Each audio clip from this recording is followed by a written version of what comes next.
दर्शक बंधु देखुंट सी बीच रे एक नलकूप खनन करा जाई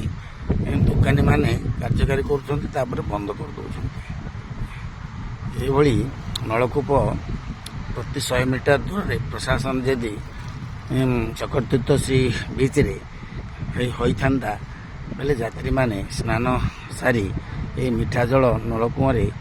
स्नान कर घर को फेरते किंतु यार व्यवस्था हो पारना प्राइवेट रे जड़े ये चांदा भेदा करी दुकानी माने यही नलकूप करी से माने दुकान चलाउछन्ति किंतु टूरिज्म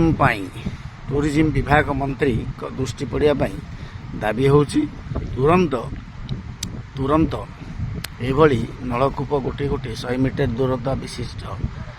10-20 माने सी बीच आमर समुद्र कूल जो स्वर्गद्वार ठारू आउ चक्रतीर्थ सी बीच पर्यंत एभली नलकूप गोटे गोटे जदि करा जाइथांता टूरिस्ट माने समुद्र महोदधि रे स्नान करी एइठा एई नलकूप गुड़िकर बाली लुणी पानी देहरे लुणी बाली धोई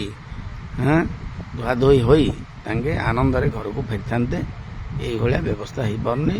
कि शौचालय एठारे जो थिबा सी बीच रो शौचालय गुड़िक काम करूना म्युनिसिपालिटी प्रशासन नीरवता होई रही 1 वर्ष है ये नीरवता जो टूरिस्ट माने बहुत नाई नथिबा असुविधार सम्मुखीन होती यह एक संवेदनशील प्रसंग हो पड़ी पूरी जगन्नाथ धाम रे सबु सुविधा थाई प्रशासन एक नीरवता साजी स्थानीय विधायक स्थानीय एमपी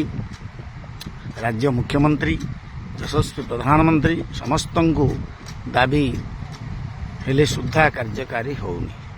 यह एक संवेदनशील प्रसंग यह जो सुविधा घटुची जगन्नाथ धाम रे जगन्नाथंकर जो प्रशासन रही से जगन्नाथ प्रशासन मध्य दृष्टि दौना कि आमर जगन्नाथंकर मुख्य सेवक मध्य दृष्टि पड़ुना।